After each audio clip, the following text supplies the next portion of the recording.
Y'all, we're basically stroking the ego of 2/3 of our audience here. Yeah. And this one's made the rounds in a few other American Reacts ones. It's, did the British invent and discover almost everything? Not Well, quite. they sure invented comments. Yeah, because they have this nasty habit of just appearing everywhere despite it not being, and just talking about themselves. They love talking about themselves. I love it. I love it. It's like, oh man, this makes me mad. Did you know in 1532, Britain invented sadness? Did you know that? Like, what? The first people to be sad, the British. First people to be happy, patent pending, British. Like, facts. Yeah, whatever. We're sick and tired of hearing it, even though we're probably going to hear more of it after this one. So love it. Reactions?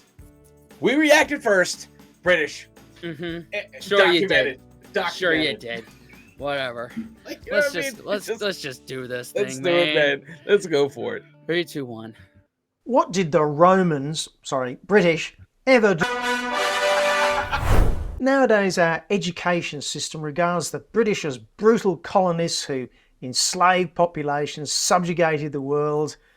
Out of roughly 200 countries in the world today, the Brits colonised, settled or invaded about 90% of them, which I think is fairly impressive, or at least I think the Romans would think it was impressive.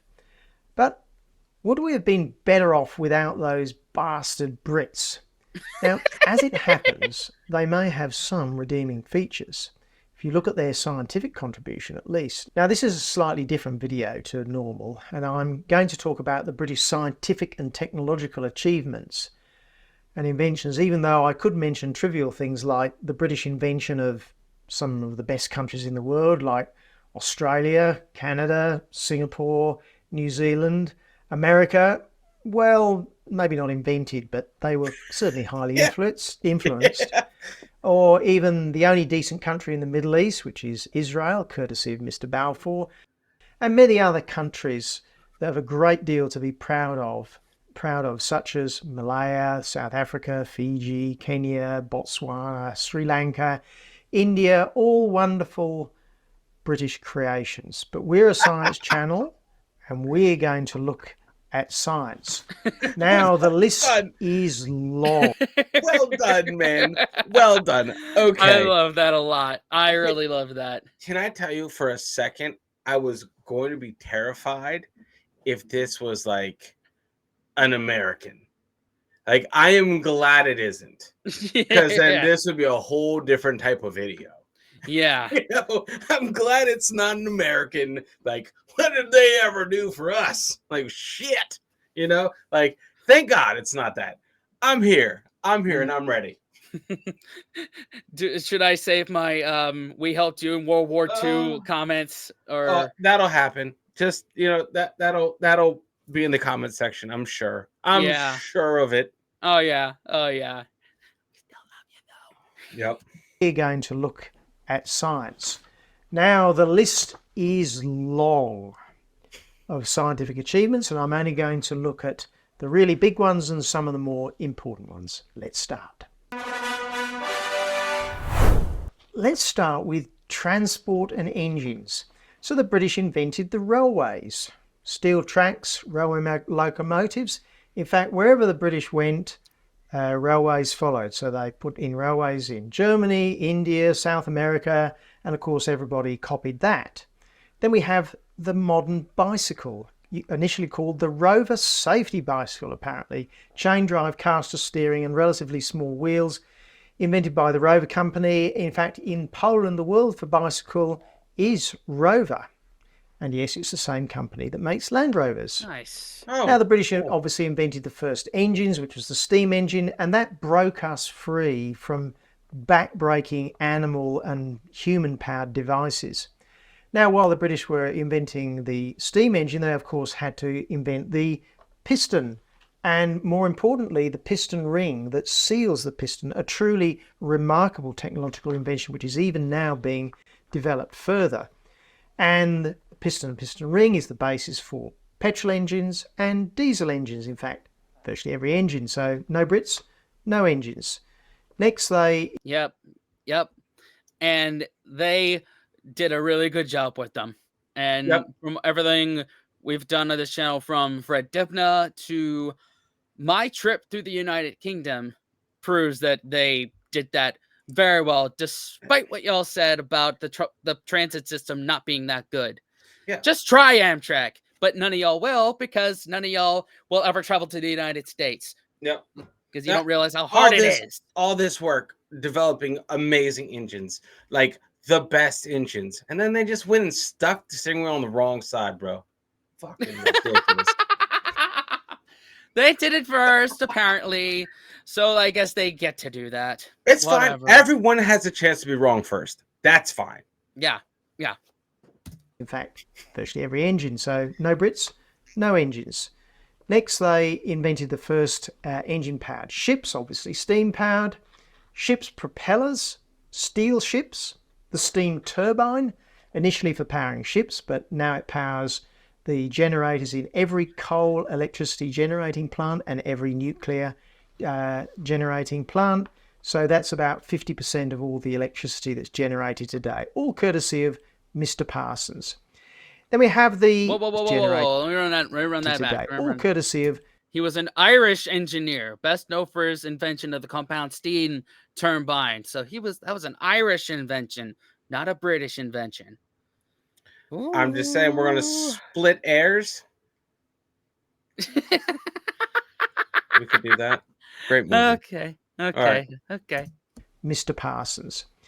Then we have the jet engine. Yes, the Germans independently invented it in the Second World War.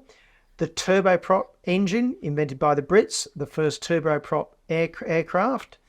So if you don't fly in an airplane powered by a jet engine, which was largely due to the Brits, it's a turboprop airplane, which was invented by the Brits. And of course, the turboprop is the basis of the gas turbine, which is used to generate another 20% of the world's electricity.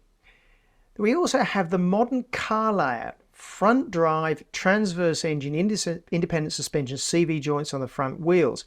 Before that, companies tried all sorts of arrangements. So, for example, the Germans famously had the engine and everything at the back, but since 1959, most cars use the Mini Minor equivalent. That's interesting. It makes me want to figure out what the Ford Model T was powered by, like what suspension it was, because that's a good question. I never actually ever thought of it. Yeah, I just assumed that what the British invented was just the standard from the get-go, but apparently it's not. Huh. Ever been on a vehicle that uses steel wheels? Pretty uncomfortable, but don't worry, the Brits invented the pneumatic tyre. So it looks like the British have invented pretty much everything that runs on the road. They didn't invent the road, that's just about it. Well, actually they did. Tarmac roads, or tarmacadam, was invented by a Scot and a Welshman. Then we have steel bridges. And here's a very interesting one: the modern traffic roundabout in the 1960s. Now, you might think that roundabouts have been around since way before the 1960s, but the Brits had the inspired idea of changing the rules for the roundabout. In other words, yield to enter, which massively increases the efficiency of the roundabout. Then we have the cat's eye reflector. Caterpillar tracks, which the Brits invented just before they invented the tank. So there's much more we could talk about in terms of transport technology, but we must move on to... Oh my God. I'm getting ready for those comments down below. The roundabout, I like that. The groundbreaking thing. Just yield before you enter. The people just zoomed in. Is that what they used to do? Like, that's crazy. I mean, I guess, progress in that shit is great. Yeah. But damn, that must have been terrifying when they laid those things out. Oh yeah. Some people here still don't know what to do at roundabouts. Right. And we've had them for a couple of decades now, at least from the 90s. Yeah, for sure. Yeah. In terms of transport technology, but we must move on to other industrial and technological stuff. Now, of course, Britain famously started the Industrial Revolution in the 18th and 19th century, and it's debated why it started in the United Kingdom, but clearly there was something special going on that made that spark. And of course, it started in the textile and agricultural industry. In the textiles, they invented the flying shuttle, powered looms, the spinning mill for making threads. In fact, if you didn't have the Brits, you don't have the very fine modern clothing which we have now, which is also incredibly cheap compared with what it used to be. In the agricultural industries, there are all sorts of mechanical devices like the mechanical seed drill, the haymaking threshing machine, but also really important things like phosphate fertilizer production, selective breeding. But that's just the beginning of the Industrial Revolution. If you're going to have an Industrial Revolution, you need a big build buildings. And so the British gave us Portland cement, a revolutionary type of cement. Where would we be without it? Cement? Come on. Like, just the little things like that. That's what's getting me. It's just the cement. We take that for granted. Portland cement. Yeah. Because I'm pretty sure cement's been around for a minute. Right. This is interesting. Oh, yeah. Okay. Modern cement. A revolutionary type of cement. Where would we be without it? Then we have things like steel boring machines, which led to the modern lathe, which is ubiquitous in metal cutting. Hyper-accurate machines for measuring things, the micrometer, for instance. You cannot have modern engineering unless you have hyperfine methods for measuring things. We have stainless steel, the production of polyethylene, very famous practice, plastic used in just about everything. The steel hammer for forging steel and making it much stronger. The Bessemer steel process, the first mass production of steel effectively. And then the mass production of glass using the now ubiquitous virtually tin flotation method. All right, let's go a little bit electrical. So the first long-distance communication cables were invented by the Brits, the coaxial cable. This was used for underwater cables to link the UK to America and other places. The first intercontinental communication, the birth of the internet in a sense. It was the first time that we could communicate all around the world. Wow. Like, to think that we take that for granted so much these days. Thank you, Britain, for that one. Yeah. The hell yeah. I mean, we wouldn't be doing this at all without that. Right. Wouldn't be able to talk to anybody over on that side without that. So very true. Thanks for that. That's pretty cool. The telephone. Alexander Graham Bell was a Scotsman. The television, liquid crystal, cavity magnetron. You've never heard of the cavity? It's in your microwave, but probably more importantly, the first radars to a large extent used the cavity magnetron, which was a revolution. Then if we go a little bit medical, we've got CAT scanners, ultrasound scanners, the first town to have chlorinated water. How about the first electronic programmable computer to crack German codes in the Second World War? Oh, yeah. Wasn't that Turing that did that? Yeah. That's, we learned about that. First chlorinated water town. That's interesting. Yeah. Man, like, we could watch this multiple times and still be shocked by it. I like that we've touched on a lot of these things through the Dibna experience. Yeah, and the Guy Martin experience as well.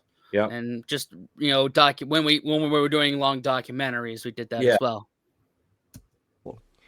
Accurate navigation using highly accurate clocks, the chronometers, and the first workable atomic clock. Then we have the World Wide Web, a gas stove, tin cans, and a really big one. I know you've been wondering where I get to this one. An alarm clock that makes tea. Okay, that one. That makes tea. All right.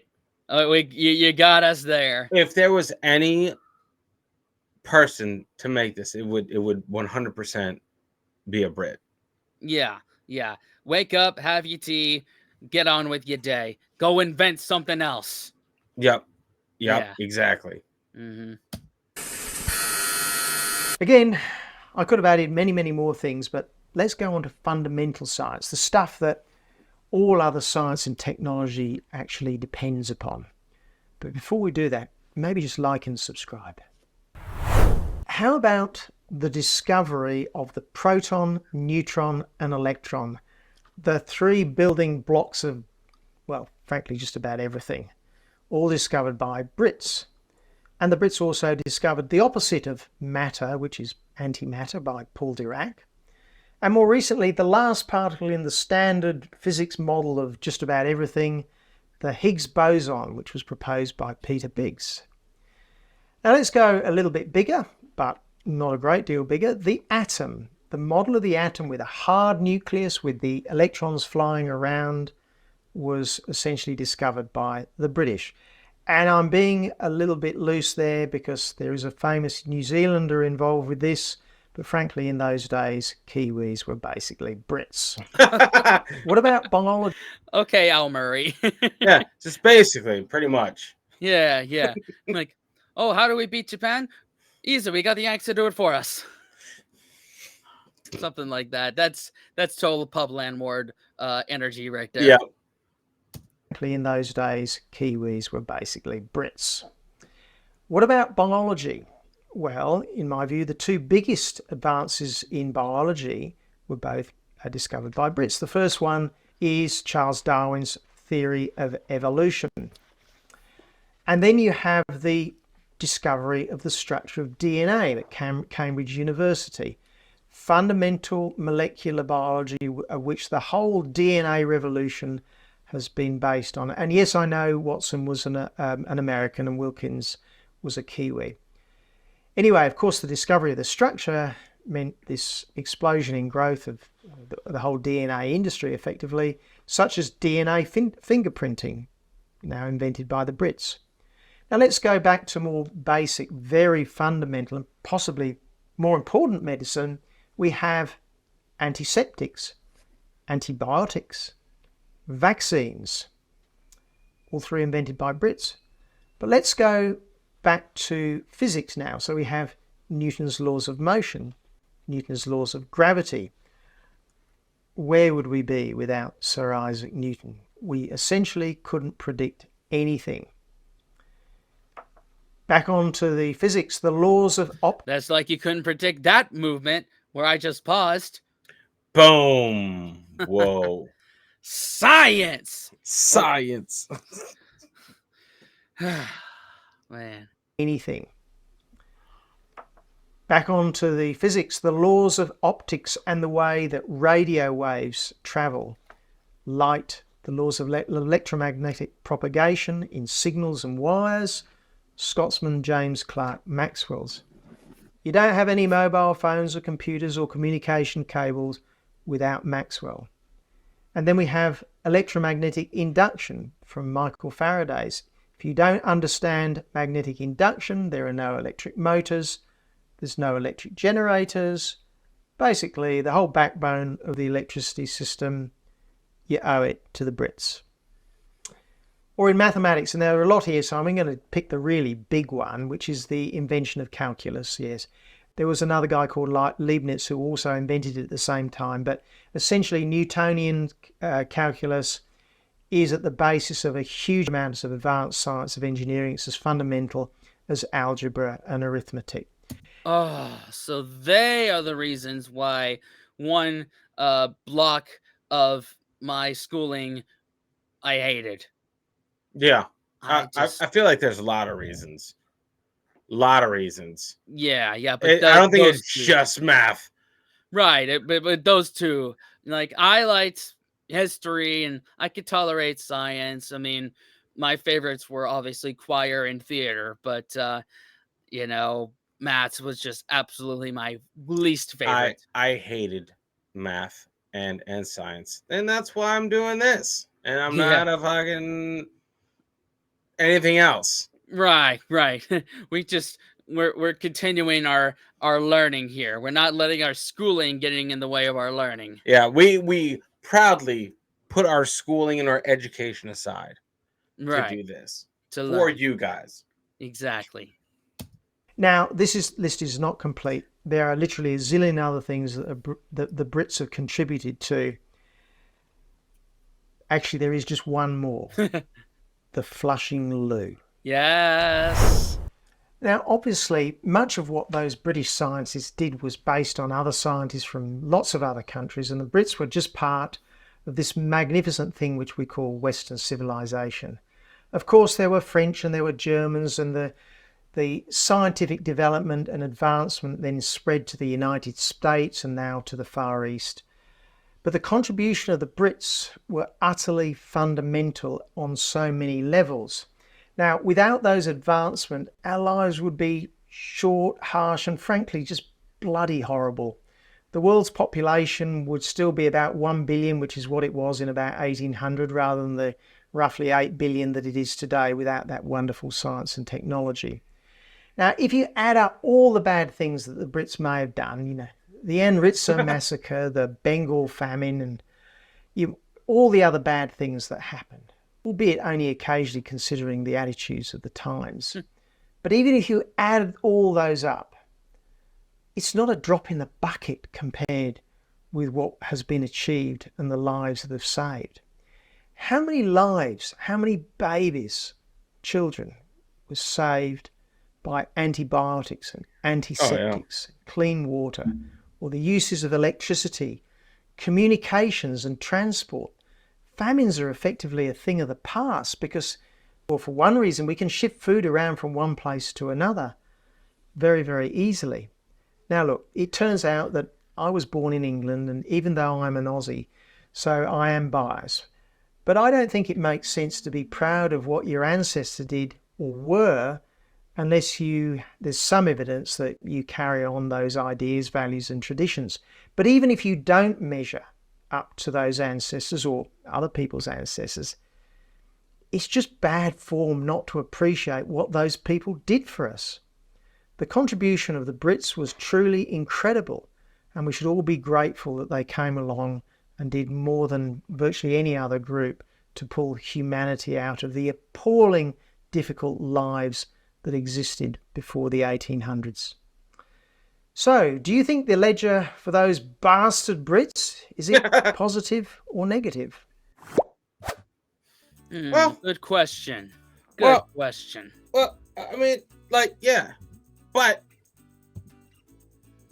in summary, what he just said, well, our population would be 1 billion right now, something like that. So you guys are the reason there's traffic.